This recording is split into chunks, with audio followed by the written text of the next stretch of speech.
the United States, but from Brussels as well. They just make very negative statements. Thank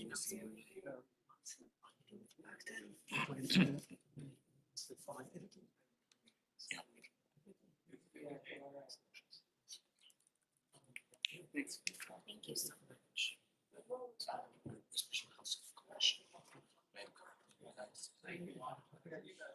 So if this works, Mike, what do you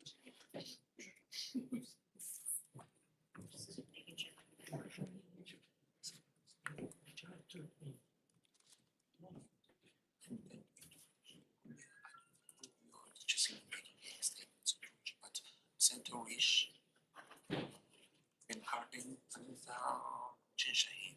I think it's back in, I guess it was in June. I've had some June. Yes, later about months.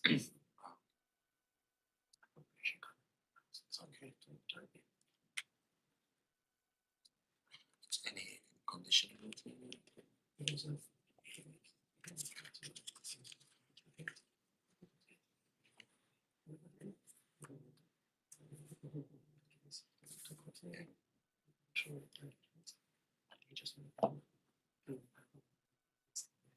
that's a story to come to messages. Send you. That would be great. Give me a second, please. Hold.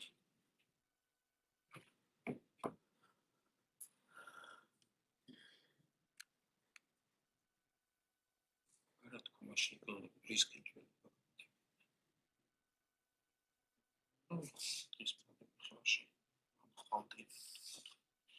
وخدمة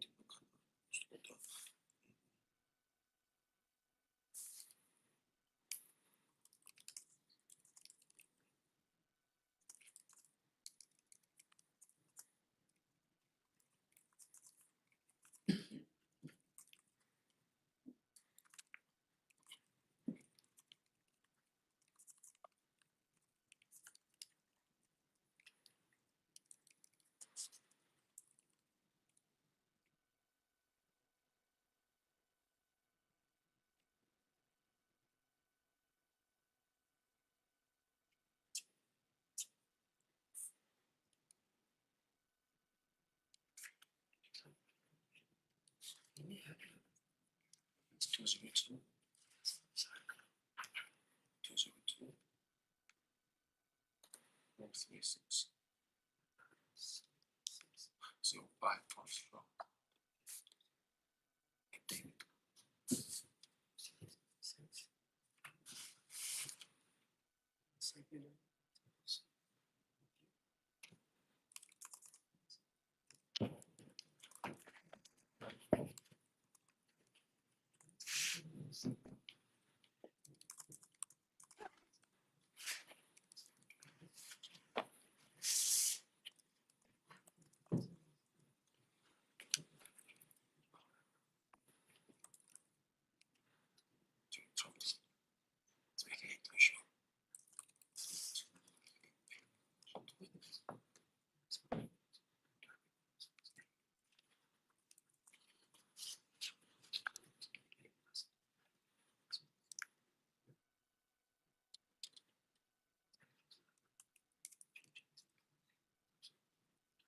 I was here trying to do every connection because George's sensitive of them don't want to increase some promotion sentiments because they are people which is used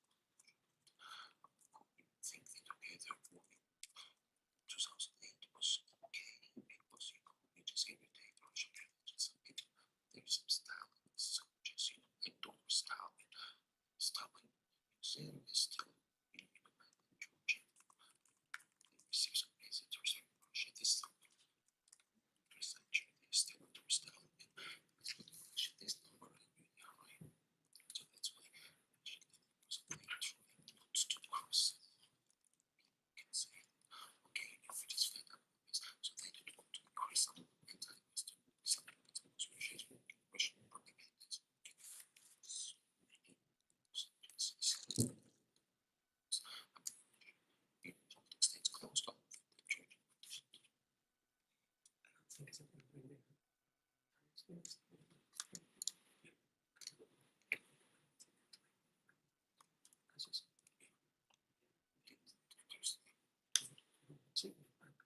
And there was some from a position, right?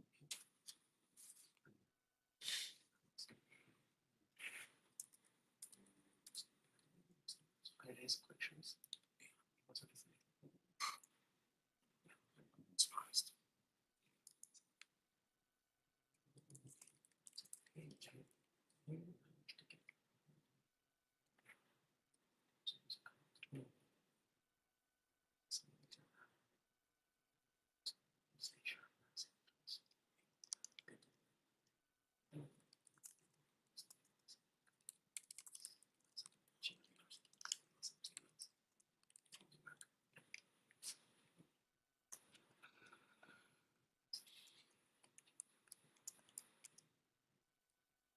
I mean, in Congress, we raised several times the issue conditionality of Georgia. They normally provide by state. I tried it with you.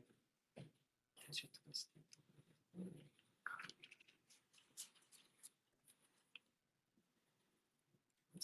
need to try to amend that.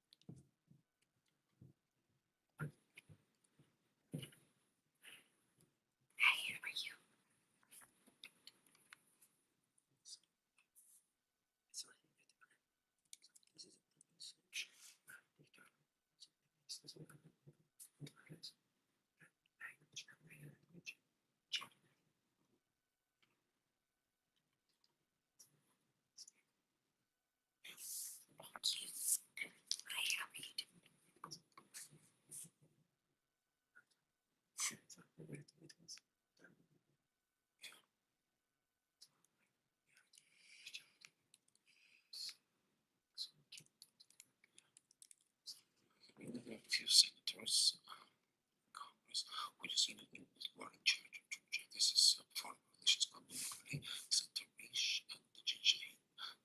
They always make statements. And this is bipartisan relations. So there's thousands of people in Georgia. I tried to speak to him. He doesn't know the top. He's not following Georgia.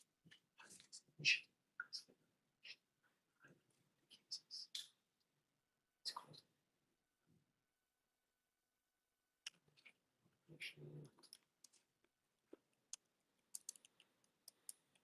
actually case by case.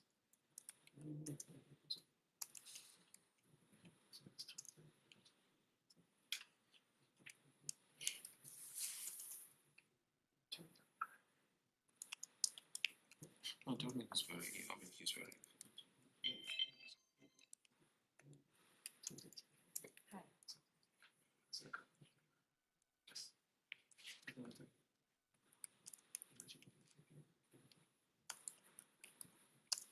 We did, but is John not?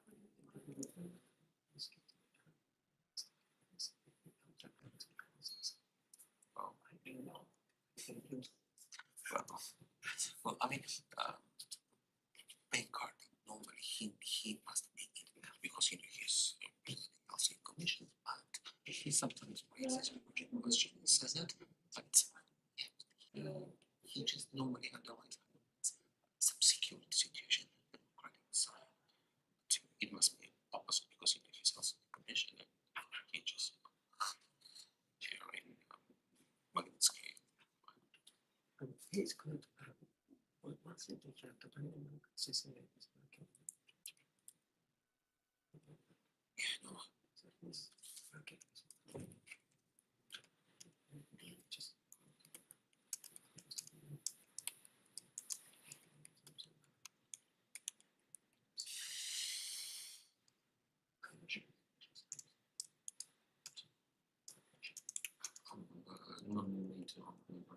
non-NATO, yeah, it's yeah. Okay.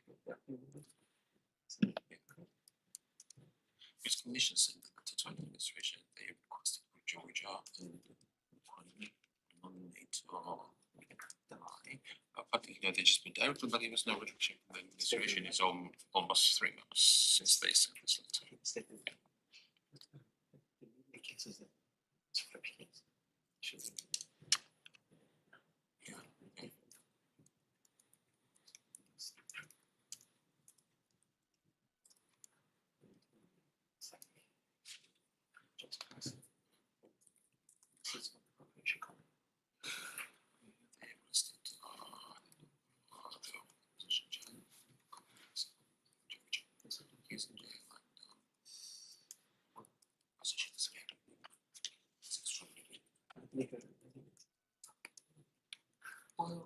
it up. Yeah, but I mean, sometimes you expect something more from them, but there's just a silence.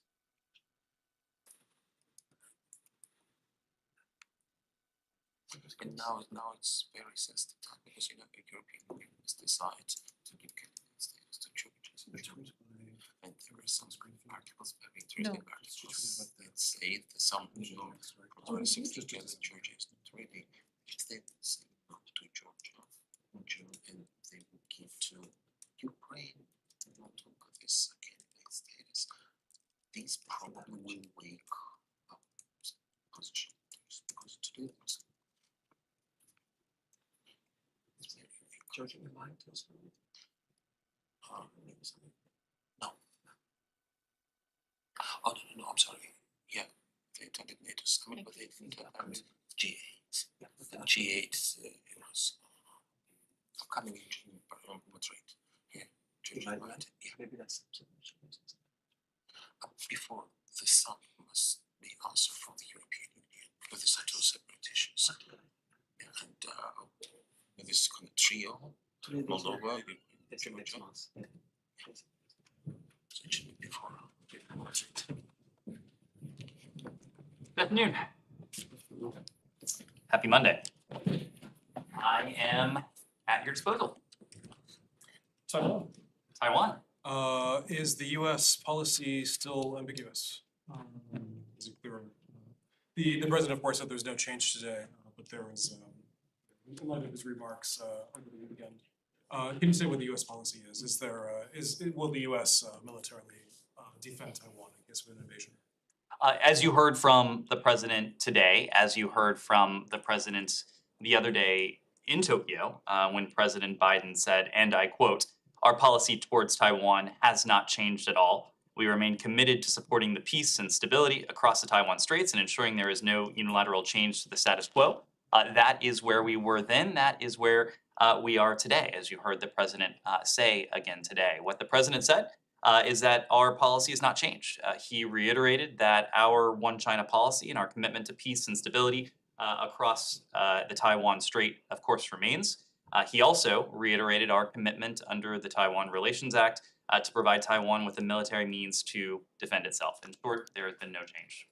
But the fact that he's saying that there's the US would defend Taiwan, I mean, do you think that the Taiwanese should feel more reassured than they were before about the possibility of a US military defense? The Taiwanese should feel reassured that we will continue to comply with and to fully satisfy our commitments under the Taiwan Relations Act, that we will do so consistent with our One China policy and the other documents, including the 3 joint communiques and the 6 assurances. Let me follow up on one point there. You tweeted just a couple days prior to this that Beijing is misrepresenting the U.S. position on One China, on the One China principle.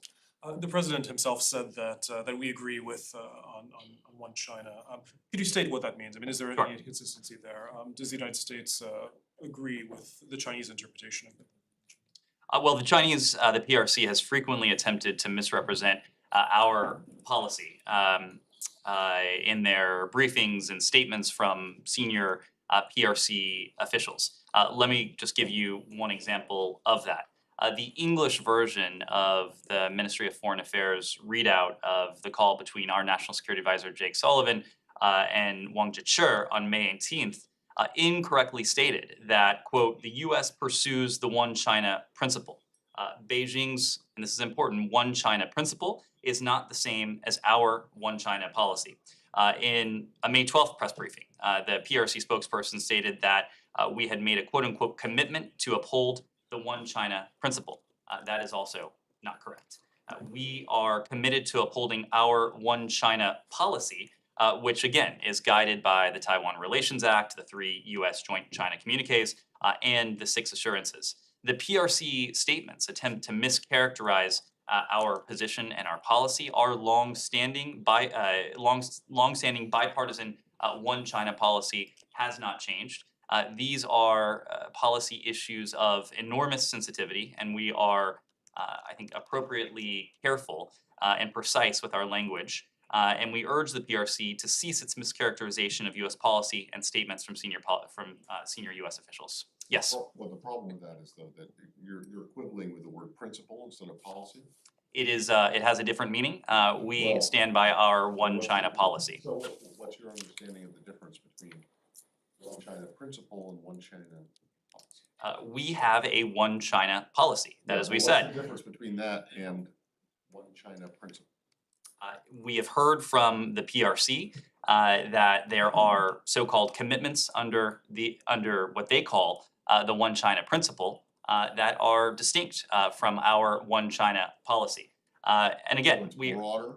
we are having this conversation now because for us is it important to underscore that we comply with, we abide by our one China policy. It is a policy that, as we have said, is guided by the Taiwan Relations Act, the 3 U.S.-China joint communiques, and the 6 assurances. Well, maybe you could just like change the name of policy to principle without changing what's in it, and then you could all be happy.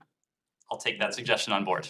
From Yes, Taiwan. sure. And so, I mean, I understand that you guys, in the aftermath, President's aide and he himself said the policy hasn't changed, but he also did say yes to a question which was asked whether the United States would be willing to get involved militarily. I'm sure you guys have internal talks about this, and since he did say yes, does that mean Washington would be willing to commit troops to battle in defense of Taiwan? The president was not announcing any change in our policy. The president actually, But the question was and- like very clear, and he did say yes. Well, And but- this is not the first time that but you were also omitting what he said when he started the question. I don't want to embarrass you. I know you walked in a couple minutes late, but I did start by there saying was no 2-minute warning. I did start by saying that the president, when he was asked, very clearly stated, and I quote, "Our policy towards Taiwan has not changed at all. We remain committed to supporting the peace and stability across the Taiwan Straits and ensuring that there is no unilateral change to the status quo." He went on to say, "We've made a commitment. We support the one China policy. We support all that we've done in the past to ensure that Taiwan has what it needs to defend itself." Okay. That is consistent with the Taiwan Relations Act. I'm gonna join the group of people who can't see how those two things are compatible together. But just on this China-Russia exercise, I'm just wondering if this is the kind of action for United States that requires a response from you and allies, perhaps beyond rhetoric. And if that's the case, what kind of response would that be? So to your question, Humaira, the PRC and Russia did conduct a joint military patrol involving their strategic bombers on May 24th. The patrol, as we understand it, traversed the Sea of Japan and continued through the East China Sea and the Philippine Sea. This exercise was likely planned well in advance by both countries, and Beijing's decision to cooperate with Moscow in this way, amid Russia's further invasion of Ukraine and the Kremlin's dangerous nuclear rhetoric, demonstrates the quote-unquote no limits partnerships that they talked about in their joint communique is quite alive and well. And the president's, on the other hand, the president's successful visit to the ROK and Japan, where he met with our treaty allies on a bilateral basis, where he also convened the Quad for the 4th time during this administration, coupled with the launch of discussions on IPEF, the Indo-Pacific Economic Framework, that demonstrates a stark contrast to what we've seen from Russia and China. It demonstrates our commitment to a free and open Indo-Pacific region. That was at the heart of the president's visit to Japan, to the Republic of Korea. And you also heard from the president and senior officials while there more about our long-standing commitment to the defense of those allies, including Japan and the ROK. We've consistently made the point that attempts to intimidate U.S. allies and partners will only strengthen our collective resolve. Of course, we've discussed and worked very closely with Japan, with the ROK on matters of defense and deterrence. Barbara. Staying on China, the BBC has a report out today on Xinjiang, which is based on data from police computers in the region, and they lays out in meticulous detail the way police have been targeting any expression of Uyghur identity or culture, and also evidence that the chain of command runs all the way up to Xi Jinping. So I wanted to ask, first of all, does the State Department have any reaction to the information in the report? So I did happen to see that report. We are appalled by the reports and the jarring images of the PRC's internment camps in Xinjiang from 2018, those reports that are, and those images that are being shared online. Unfortunately, the PRC's genocide and crimes against humanity against predominantly Muslim Uyghurs and Muslims of other ethnic and religious minority groups remains ongoing in Xinjiang. And this new reporting further adds to an already damning body of evidence of the PRC's atrocities in Xinjiang, including evidence previously disclosed in earlier publicly reporting, seen in satellite imagery and gathered via witness testimony from survivors and escapees of the internment and forced labor camps. Despite increasing public awareness and strong calls for accountability, the PRC government continues to deny any wrongdoing. We are deeply concerned by the PRC's failure to acknowledge and to stop these atrocities and to transparently address the chorus of concerns raised by the international community. And we'll continue to work with our partners and our allies to promote accountability for those responsible for these atrocities. We have and we continue to call on the PRC to immediately release all those arbitrarily detained people, to abolish the internment camps, to end mass detention, torture, forced sterilization, and the use of forced labor. And does the State Department assess that the chain of command on Uyghur repression runs directly up to the president? I don't want to offer a tactical assessment of that, but I will just say, in a system like the PRC's, it would be very difficult to imagine that a systemic effort to suppress, to detain, to conduct a campaign of genocide and crimes against humanity would not have the blessing, would not have the approval of the highest levels of the PRC government. Can I follow up on Sure. on this? This of course happens as the UN High Commissioner for Human Rights is in China. Did you think this adds any complications to her visit? Do you think that she should be looking specifically at this? Are you at all optimistic that she'll get more answers? We discussed this on Friday, and I then voiced our deep concerns about the upcoming visit of the High Commissioner, Michelle Bachelet, to the People's Republic of China. Based on our understanding of the planned restrictions that she will be subjected to during the visit, we have no expectation that the PRC will grant the necessary access required to conduct a complete, unmanipulated assessment of the human rights environment in Xinjiang. We think it was a mistake to agree to a visit under these circumstances where the High Commissioner will not be granted the type of unhindered access, free and full access that would be required to do a complete assessment and to come back with a full picture of the atrocities, the crimes against humanity, and the genocide ongoing in Xinjiang. Sorry, can I just say, in your response to Barbara's second question about whether the chain of command runs all the way up to the president of China, in your response, are you suggesting that it's hard for the U.S. to believe that President Xi or his inner circle, his top aides, did not specifically order war crimes, quote, crimes against humanity? I don't believe I said war crimes. Well, you said crimes against humanity. Correct. Crimes against humanity. Are you saying that you? I believe the question was, are they aware of it? Yeah, but you said No, it I would be said that the difficult. chain of command runs up to the president. Right. So So is it the US, so is it the administration's position that President Xi or his inner circle have like specifically directed local authorities on the ground to commit crimes against humanity? I believe what I said is that it would be hard for us to imagine that the type of systemic atrocities, crimes against humanity, and ongoing campaign of genocide would not, that the senior most levels of the PRC government would be unaware of it. No, we're not unaware, but that they ordered. Again, I don't want to speak to specific potential crimes against humanity, specific acts, but what we're seeing is not a one-off occurrence. What we're seeing is a systemic campaign of repression, of crimes against humanity, of genocide. Yes. I don't know if you made any statement regarding the plan to control more territories in North Syria, or if you have any comment on that? Yes, I do. So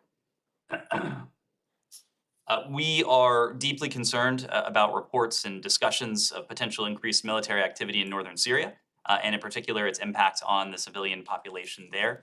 We condemn any escalation. We support maintenance of the current ceasefire lines. We believe it's crucial for all sides to maintain and to respect the ceasefire zones that serve to enhance stability in Syria and to work towards a political solution to this conflict. We expect Turkey to live up to the October 2019 joint statement, including to halt offensive operations in northeast Syria.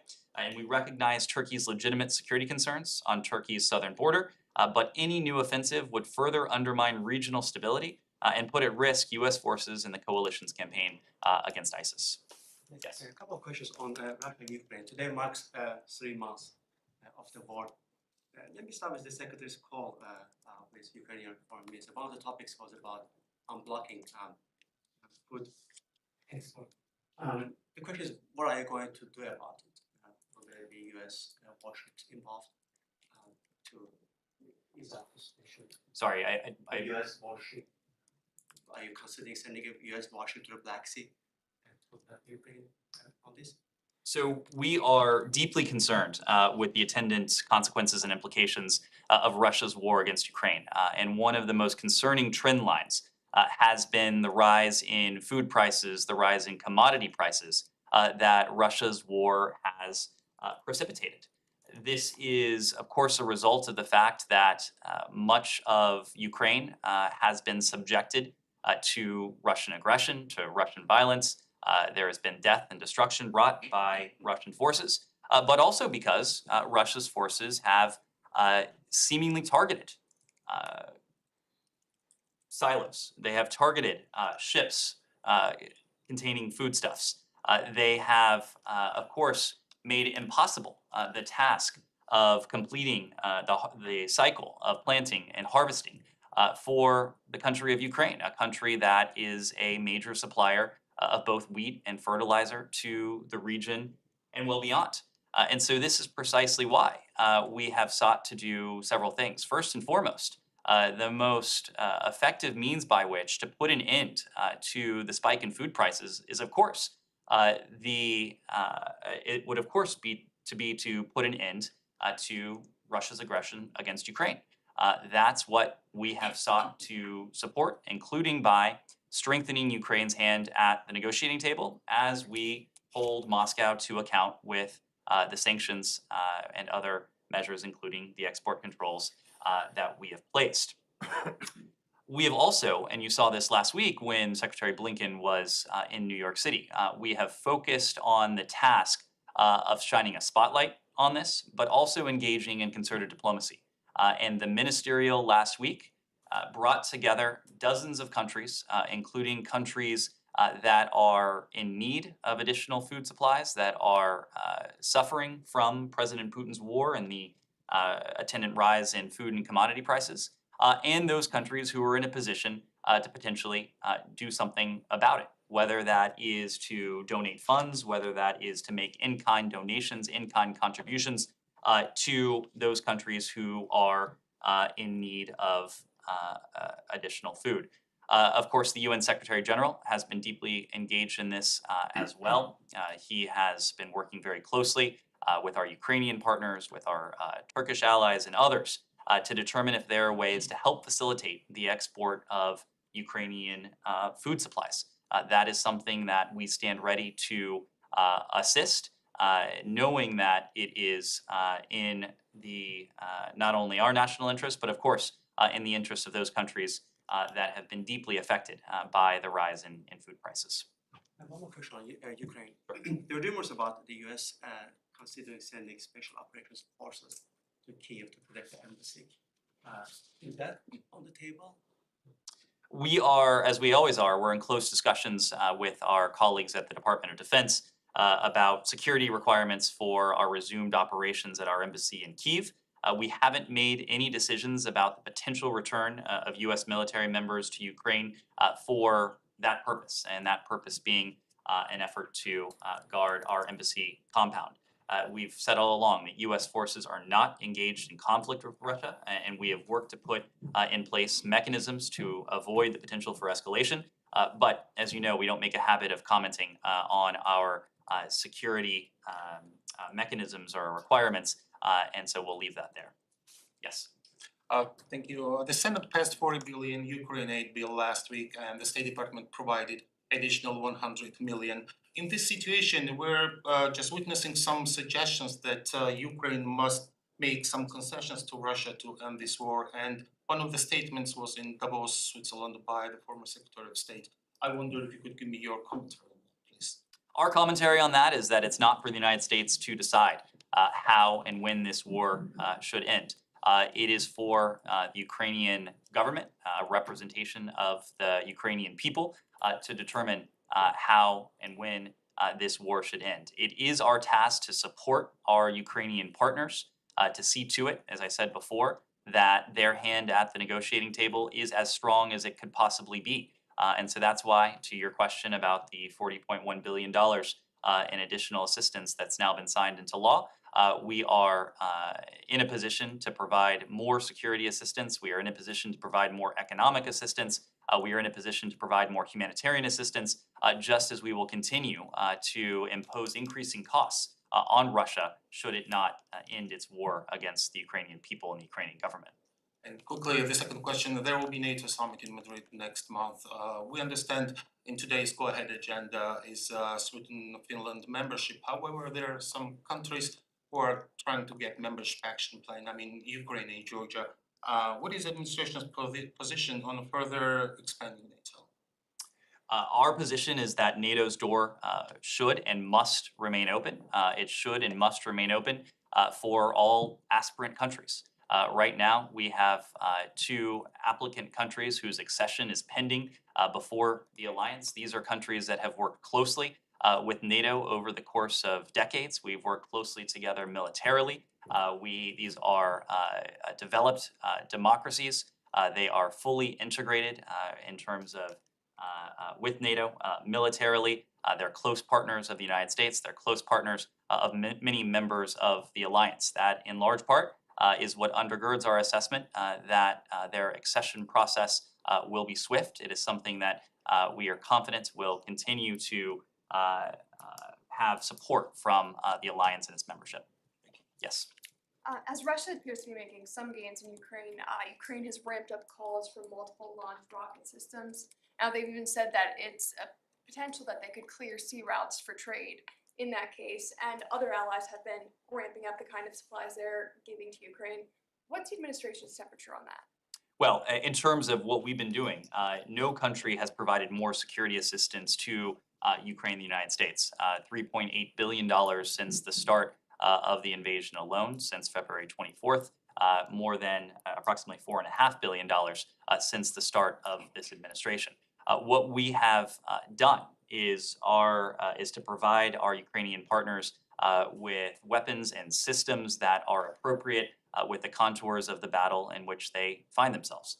The systems that we provided early on in this conflict, the types of systems that they would need to defend urban centers like Kyiv, of course, are going to be different systems than we have provided more recently, in more recent weeks, as the battle has shifted to the east and to the south, as the Russians have been forced to narrow their war aims, given the effective resistance and the effective defense that our Ukrainian partners have managed to muster with the enabling support of the United States and the security assistance that both we and dozens of countries around the world across 4 continents have provided. So these are discussions that we constantly have with our Ukrainian partners, as has been alluded to already. Secretary Blinken had an opportunity to speak to Foreign Minister Kuleba earlier today. Oftentimes in those conversations, Foreign Minister Kuleba does relay needs and the assessment of needs from Ukraine to the United States. In response to those calls, the Secretary in turn often does get on the phone, get in contact with countries that may have systems or capabilities or models of systems that the United States doesn't have in our inventory. So this is a constant dialogue, a constant conversation to ensure that our Ukrainian partners have precisely what they need, when they need it, and where they need it. Yes. Yeah, so yesterday, the Ukrainian Prosecutor General mentioned that they are investigating more than 13,000 war crimes now. She also said that because Ukraine is not a signatory to the Rome Statute, that certain crimes in Ukraine cannot be prosecuted by the ICC. And at the same time, the chance of establishing an international criminal tribunal similar to the ones for Yugoslavia and Rwanda seems low, since those were established by UN Security Council resolutions. China and Russia, of course, would almost certainly veto such a resolution for Ukraine. Is the US still considering supporting an international criminal tribunal for Ukraine?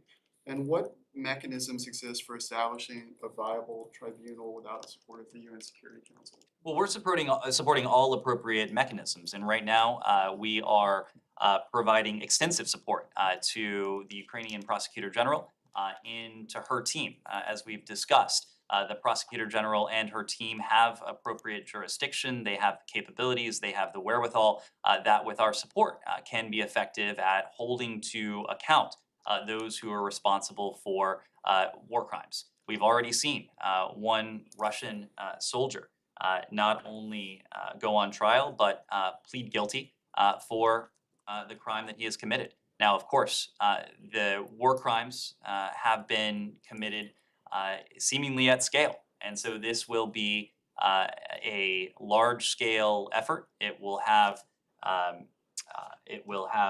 deep requirements. We are prepared to continue our support for the Ukrainian Prosecutor General, providing expertise, providing funding, providing information. Part of that effort to collect, to analyze, to document, and to share the evidence of war crimes with the Ukrainian Prosecutor General and her team. Now, of course, this is not the only venue that we've talked about. The Moscow mechanism emanating from the OSCE is another important tool. We worked with the Human Rights Council at the UN to help establish a commission of inquiry on potential war crimes in Ukraine. There are other mechanisms, including the ICC, and we did welcome the announcement by the Prosecutor General of the effort to investigate potential war crimes in Ukraine that we are prepared to support as well. Yes. The President of Turkey, Erdogan, said yesterday that Greek Prime Minister no longer existed for him after he visited the United States and met with President Biden. Also, Erdogan is threatening Greece with war. But please, I wondered if you have any comment on this very serious escalation, and what are you going to do if Turkey attacks Greece? Thank you. Well, we continue to encourage our NATO allies, of course, including Greece and Turkey, to work together to maintain peace and security in the region and to resolve differences diplomatically. We urge our allies to avoid rhetoric that could further raise tensions. As you know, the Greek Prime Minister was in Washington last week. The administration had a very good, important set of meetings with our Greek counterparts. We know that Greece is an indispensable partner and a key NATO ally to the United States. Similarly, Turkey is an important partner of the United States, an important NATO ally. We want to see our partners work together to maintain peace and security in the region. Yes. On North Korea, South Korean officials today said North Korea has finished preparations for its 7th nuclear test. Does the United States share that assessment? We share the concern that North Korea may be on the verge of another provocation. This is a concern that we've spoken of for some time now. We have said for the past couple weeks, we have spoken of our expectation that the DPRK may undertake an additional provocation either during the course of the president's visit to the region, which is now essentially concluded, or in the days that followed. Our concern for another potential provocation, be it an ICBM launch, be it a potential 7th nuclear weapons test, our concern has not abated in any way. What would a U.S. response look like, or a coordinated response look like? It's unlikely there's going to be any additional UN Security Council sanctions given current relations with China and Russia. Again, I don't want to get ahead of where we are, but we believe it is important for the international community to weigh in on the side of accountability for these provocations, to impose costs on the DPRK for its continued provocations. This is something that we are discussing with our allies and partners in New York. It is something that the president had an opportunity to discuss in Japan and the ROK as well.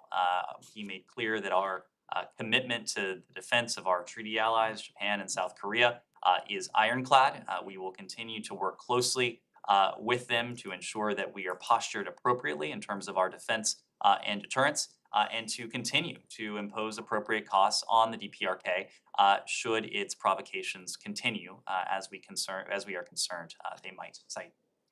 Yes, thank you. Sorry about missing the beginning, but Oh, no problem. we did not hear the call. Can I switch to the Palestinian? It wasn't that you didn't hear it. There wasn't There one. wasn't. It wasn't? Okay. All right.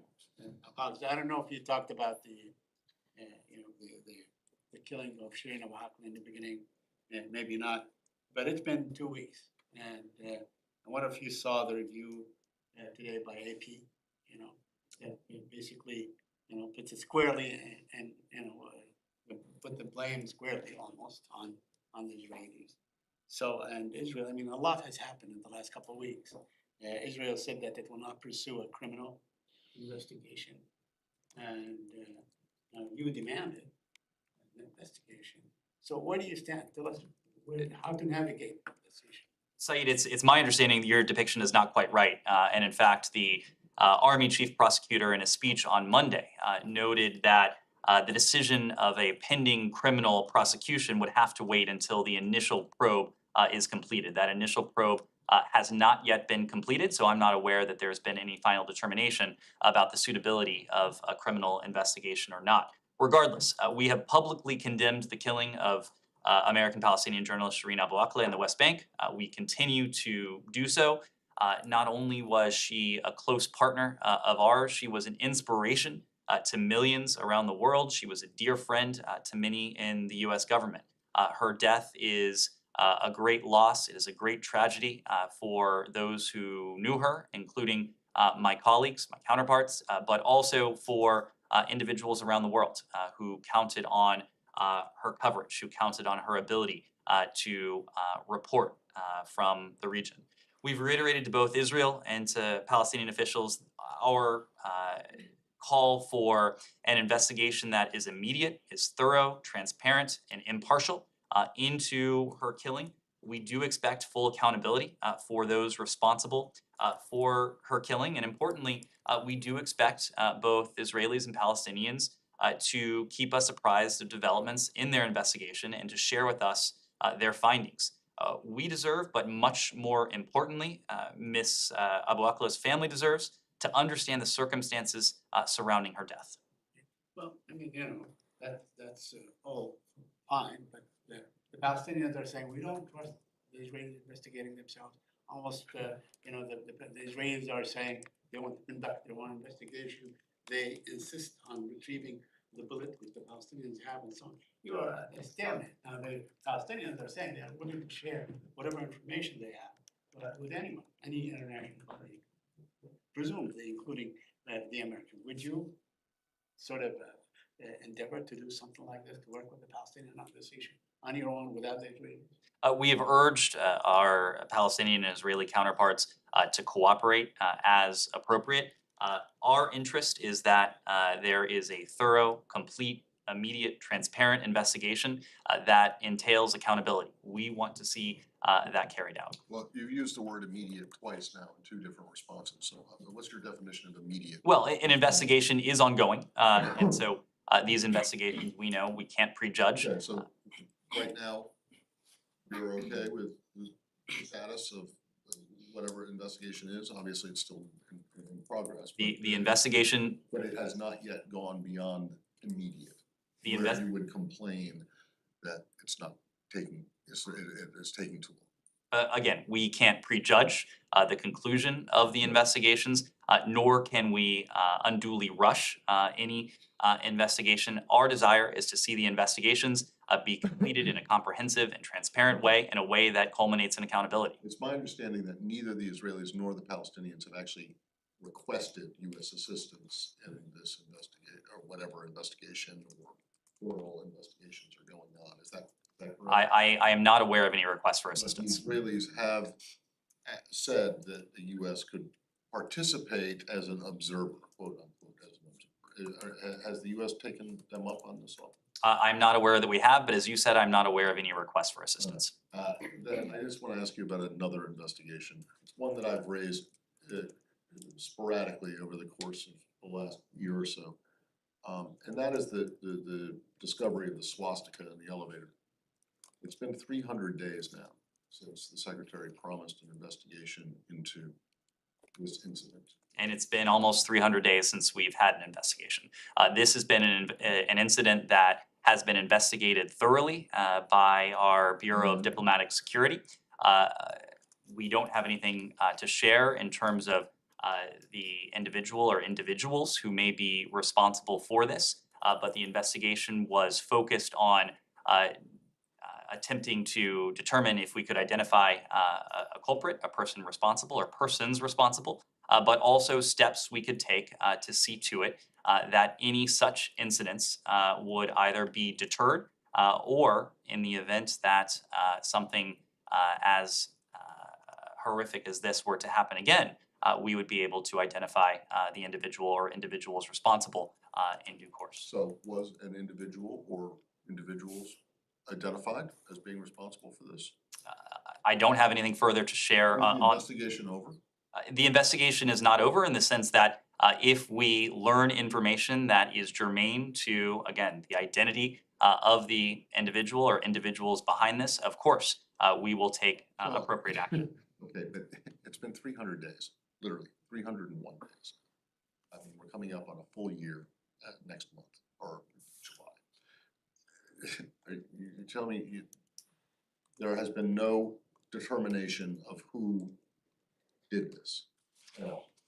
There is no one who would like to I'm not see. I'm sure everyone wants to know, everyone wants to get to the bottom of it, but the investigation that's been now going on for 300 days has not yet uncovered the culprit or culprits. Is that correct? Is that correct? And there is no one who would like to see the perpetrator of this horrific act, this horrific graffiti identified as much as Secretary Blinken and other members of the State Department leadership team.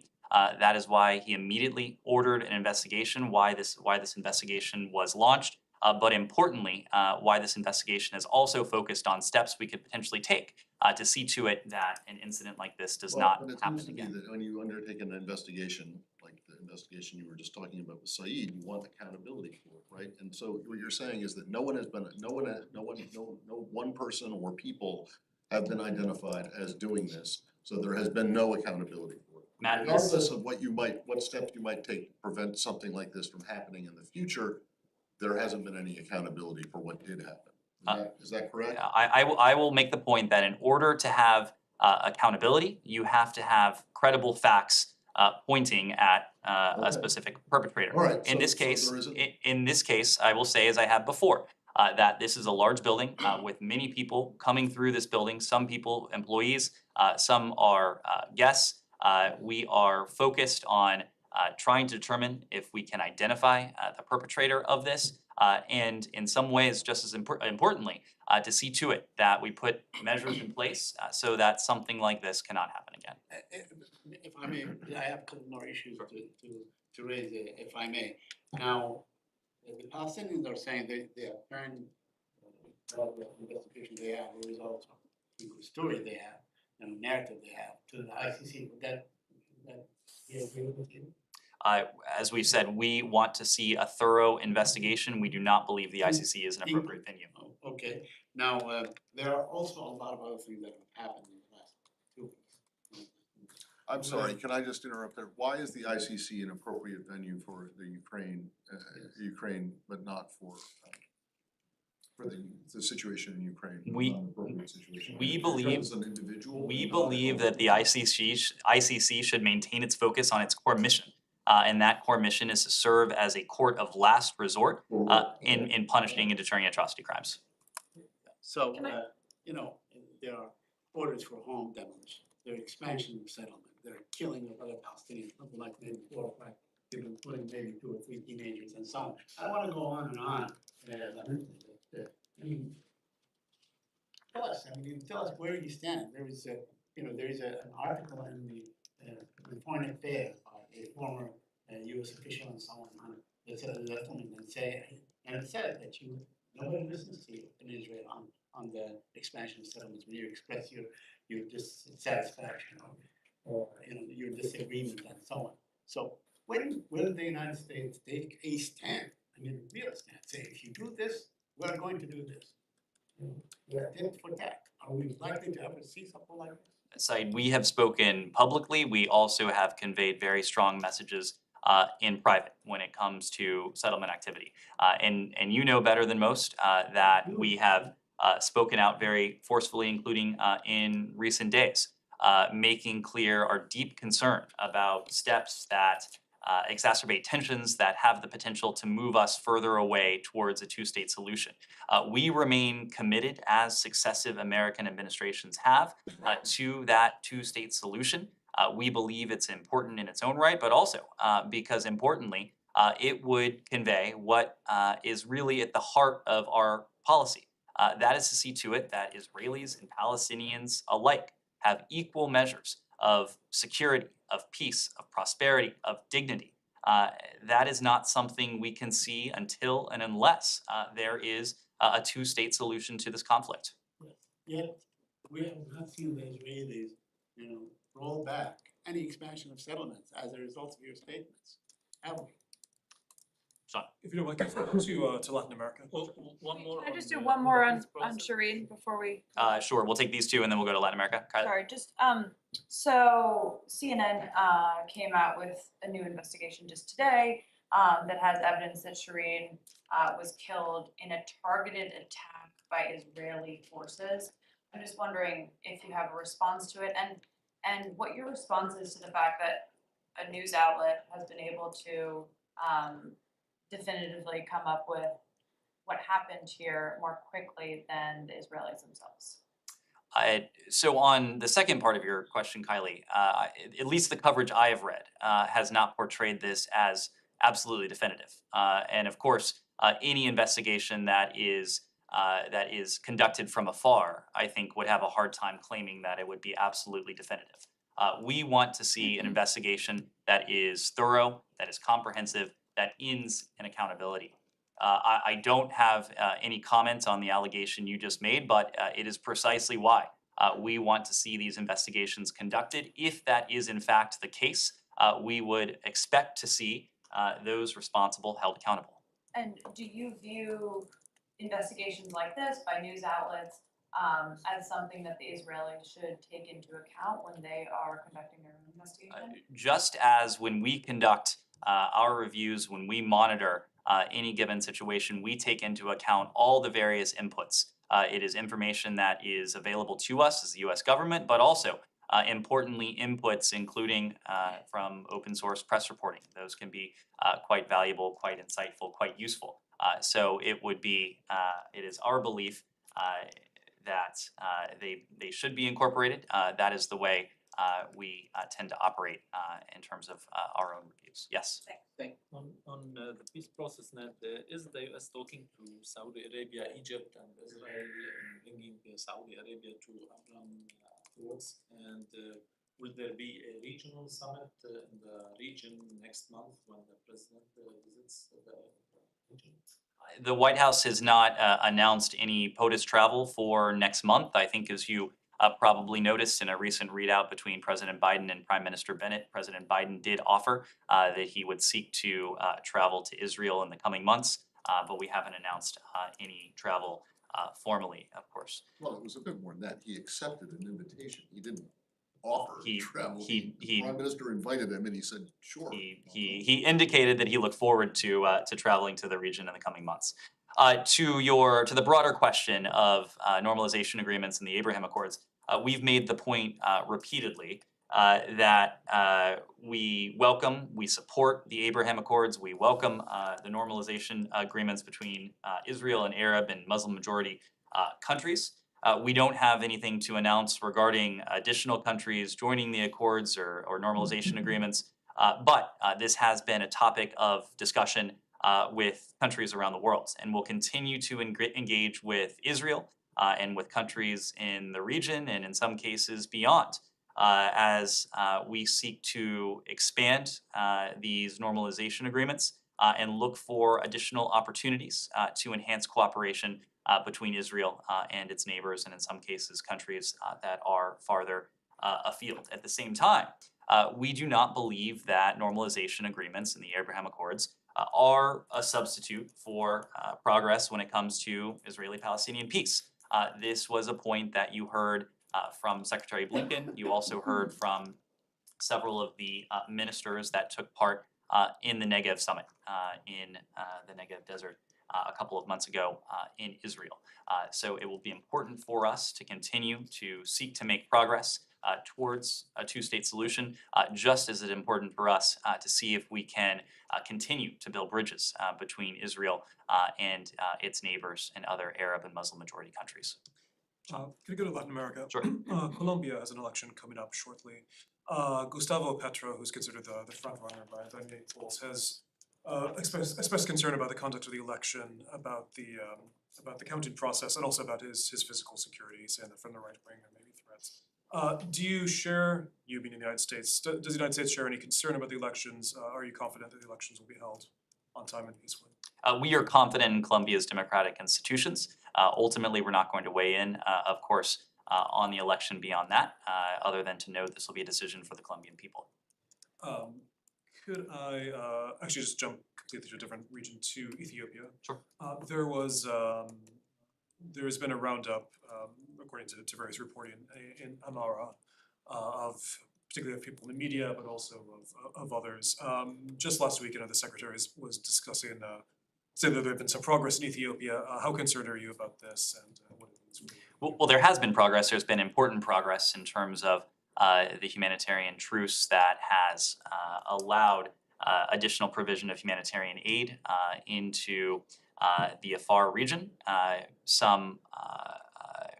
It is still not at a point where the humanitarian aid that is flowing in is able to meet the requirement, but we have seen an influx, and we hope to build on that by sustaining the ceasefire and continuing to work with our partners on the ground to see to it that that humanitarian aid continues to flow into the region. You are correct, though, at the same time, we are concerned, deeply concerned, about the narrowing space for freedom of expression and independent media in Ethiopia, including a troubling increase in reports of harassment, detention, arrests of journalists, media professionals, and activists. We strongly urge the government of Ethiopia and regional authorities to uphold the rule of law and provide all applicable procedural safeguards for any individual arrested. We also urge the protection of press freedom online and offline, and for the safety of all persons advocating for their rights. Just one thing on Quad and India. So there was no mention of Russia or Russian, neither of those words in the joint Quad statement. Do you know why it was left out? Was that a concession to India? Obviously, we don't speak to the diplomacy that goes into joint statements, but we have heard from countries around the world, including from the Quad, the importance of key concepts like territorial integrity, sovereignty, the idea of a free and open Indo-Pacific in which the rules of the road are adhered to and respected. Those rules of the road that apply in the Indo-Pacific, of course, apply equally in other regions as well, including in Europe. And so you've heard our fellow Quad counterparts speak to the importance of upholding and respecting those principles around the world. Does it bother you guys that whenever India is in these groupings, that you guys seem to fail to put out a strong statement when it comes to Russia, and in other venues, other groupings, you guys do make an effort to call out Russia as the invader? Do you have any worries that that might weaken Quad? We talked about this quite a bit in the context of the 2+2 that we had with our Indian counterparts a number of weeks ago now here at the department with Secretary Austin and Secretary Blinken and their Indian counterparts. We made the point then that India has a relationship with Russia that has developed over the course of decades. What we have seen Russia perpetrate in Ukraine is something that has now transpired over the course of 3 months. And of course, our focus and our concern for potential Russian aggression against Ukraine only extends the past 6 or so months. So we have never thought it realistic or possible to attempt to refashion or recontour a historic relationship that India has had with Russia that has developed over the course of decades in days, weeks, or even months. But the United States is now in a position, owing to a bipartisan legacy that goes back to the administration of George W. Bush, to be a partner for India that we were not able to be when when India's relationship with Russia first developed during the Cold War. The United States is now a partner of choice for India when it comes to economics, when it comes to trade, and yes, when it comes to security. We were not able to be that partner of choice before, but we've been gratified by our ability to deepen those links between our economies, between our peoples, between our militaries, and we are confident that those ties will strengthen going forward as well. On Turkey, Sure. very quickly, apparently Turkey announced plans, or it's been reported that Turkey plans to establish a security zone in Syria. We've talked about that. Oh, you did? We did. Someone I haven't called on. Yes. Yes, please. Have any State Department officials met with Lebanon's security chief Abbas Ibrahim during his visit this week? And if so, was there a discussion of Americans missing in Syria? I'm not aware of any department engagement with him, but we will let you know if there has been a meeting. Yes. Thank you so much, sir. Secretary Blinken met with Pakistani Foreign Minister Bilal Bhutto Zardari in New York, and after that meeting, Bilal Bhutto talked about Pakistani economy, which is in crisis right now. Sir, does US plan to do something to stabilize it? I mean, is US helping Pakistan in forthcoming talks with IMF that might help strengthen the Pakistani economy? I'm sorry, repeat that once more. So is US helping Pakistan in the forthcoming talks with IMF? There was a discussion of Pakistan's economic standing. Again, I wouldn't want to go into the details of that, but of course, our relationship with Pakistan is multifaceted. We have important ties across a number of arenas, including our economic ties. We want to see Pakistan on stable and advantageous economic footing, and we'll continue to work with our Pakistani partners to help achieve that. The new ambassador to Pakistan, Donald Bloom, reached Islamabad, and he talked about building strong relationship with Pakistan. So is he open to meet any political party like Imran Khan's PTI, who is spreading anti-American sentiments in Pakistan?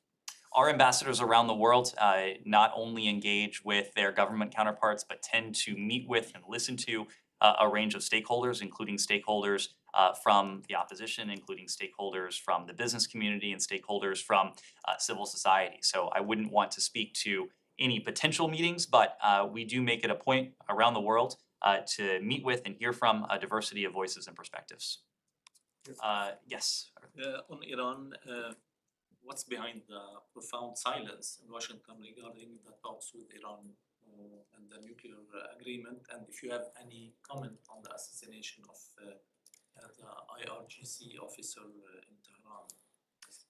I don't know that I would characterize it as a profound silence because I am frequently asked. Not profound, just silence. I am frequently asked.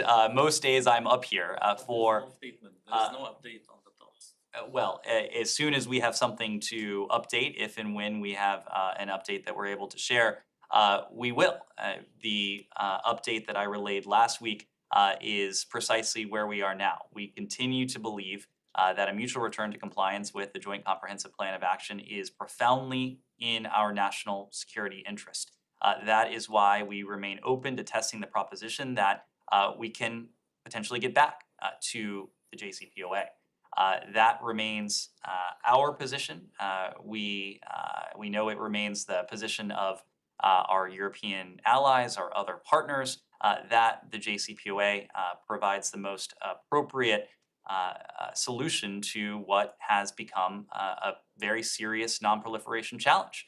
As Iran has been unshackled from its nuclear commitments, as its nuclear program has galloped forward in ways that are deeply concerning to us. It is not only the United States, it's our European allies, it's our other partners that continue to wish to see those nuclear constraints reimposed on Iran so that it is once again permanently and verifiably prohibited from ever obtaining a nuclear weapon. That is the potential mutual return to compliance. It is something we continue to see if it might be possible. And on Yes. the assassination of the IRGC officer in Tehran? We've seen the reports. The only thing I'll say is that we had no involvement in the killing, of course. Yes. Thank you. Sweden and Finland are sending their delegations to Turkey tomorrow. Now that Turkey has published its demands, do you think we have fair understanding of all sides' differences and what do you expect in tomorrow's talks? I have a second question on Armenia. Well, as you said, our Swedish and Finnish partners are going to and have been discussing this with our Turkish allies. I am hesitant to weigh in here precisely because this is not a bilateral issue between the United States and Turkey. This is currently an issue between Turkey and our Swedish and Finnish partners. I will only add that in following our engagements with our Swedish and Finnish partners and engagements with our Turkish allies as well, we do remain confident that we'll be able to maintain and preserve the strong consensus within the NATO alliance for a swift accession of Sweden and Finland. Thank you. Second question. Come back to your last answer on the IRGC. Sure. You said, I think you said, we had no involvement in this killing, of course. Where does this of course come from? It's not like the United States hasn't assassinated IRGC officials in the past. I recall the previous administration actually boasted about how they took out an the IRGC commander. So why is this of course? And why are you denying it? No one even asked you if you were responsible for it. We were asked for a comment, so I provided a comment. Well, okay, but you don't, so that's your only comment, is that we had nothing to do with it? That's our only comment, Is that correct. final question? Yes. For Armenia, we heard that there was a phone call between the Secretary and Armenian Prime Minister today. I haven't seen the same conference without yet, but did the Secretary have a chance to discuss last weekend's dialogue and what is his takeout of the results? So I expect we will have a readout to offer later today, but the Secretary did have an opportunity to speak with the Armenian Prime Minister. They discussed the positive momentum that we've seen in recent days and recent weeks in the South Caucasus. The Secretary spoke of the fact that we stand ready to assist with border delimitation and demarcation efforts. He encouraged continued progress to develop regional transportation and communication links. The Secretary went on to highlight the importance of continued bilateral dialogue to solve the challenges in this region. He reaffirmed our support for, as you alluded to, the EU brokered conversations between President Aliyev and Prime Minister Pashinyan. He also reaffirmed, as you've heard from me and from others, our readiness to engage through bilaterally and through our role as a co-chair of the OSCE Minsk group to help Armenia and Azerbaijan find a long-term and comprehensive peace. I have one more. Yes. So the current government of Pakistan has started arresting and registering cases against some journalists who are critical. Few of my colleagues, Sabir Shakir Sharif, were also been booked. So Secretary Blinken spoke about the freedom of speech in Pakistan like a few weeks ago in Foreign Press Center. So would you like to share your concern? Secretary Blinken did share our perspective of freedom of the press, media freedom around the world. He was specifically asked about media freedom in Pakistan. He made the point that journalists, those in the media industry, should never have their voices suppressed. They should never be subject to suppression or repression solely because of the important work they are doing to shine a light on events around the world. So it's important to us that countries around the world respect the right of freedom of expression, freedom of the press, whether that is in Pakistan, whether that is in any other country. So after the meeting of President Biden with Indian Prime Minister Modi, Indian media claimed that US President Joe Biden and PM Modi reached substantive outcomes regarding situation in Ukraine. So can you please tell me something more about that? What kind of substantive outcomes about Ukraine? I would need to refer you to the White House for that question. Thank you very much.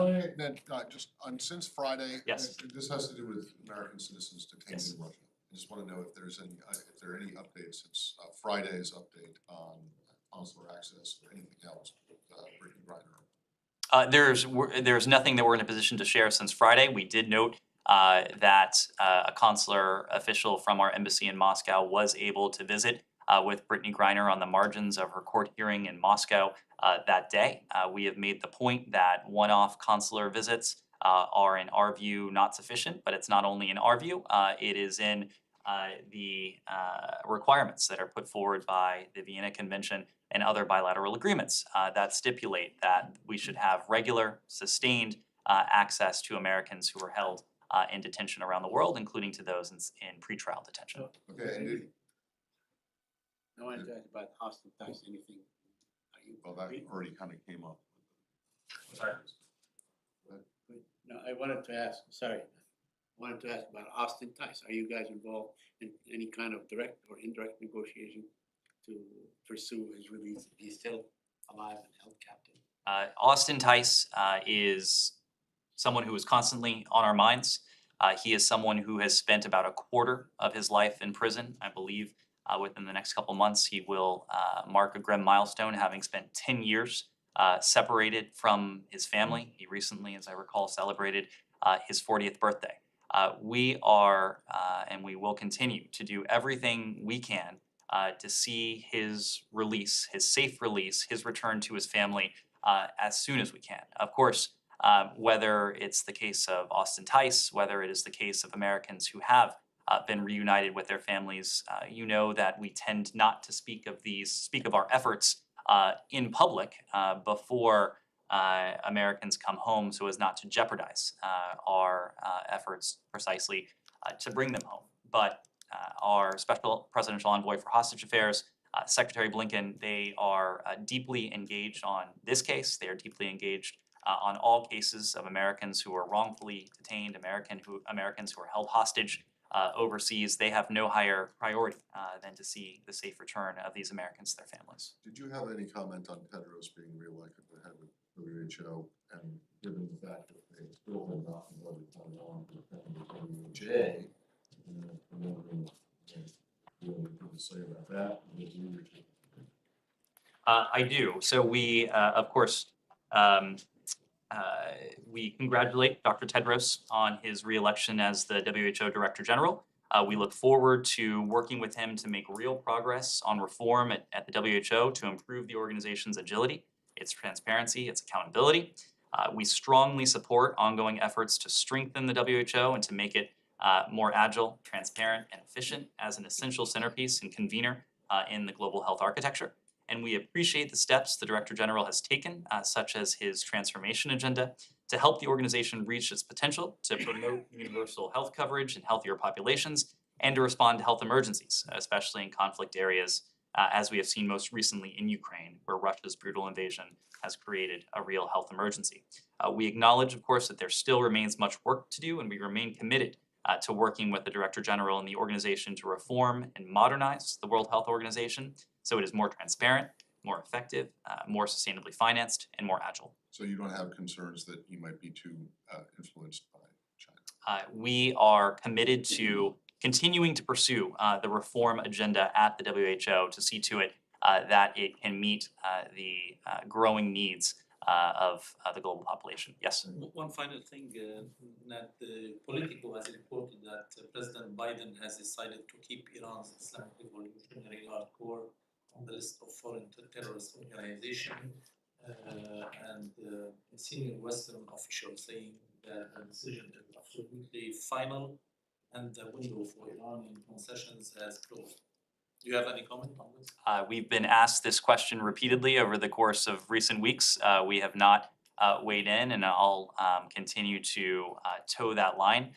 Of course, we want to see a mutual return to compliance with the Joint Comprehensive Plan of Action, as I said before, because it would be manifestly in the national security interest of the United States. Now, the precise dynamics of potential sanctions lifting that would go along with it, that has been a subject of discussions with our Iranian counterparts by way of our European allies and other partners in Vienna, just as the nuclear steps that Iran would need to take if it were to decide to resume full compliance with the JCPOA have also been a topic of discussion. The discussions in Vienna, the negotiations in Vienna have been solely focused on the nuclear issue. If Iran were to seek to discuss issues that are extraneous to the JCPOA, to the nuclear agreement itself, that is a discussion we're prepared to have. But of course, Iran would have to make concessions of its own. Thank you all very much. Thank you. Thank you.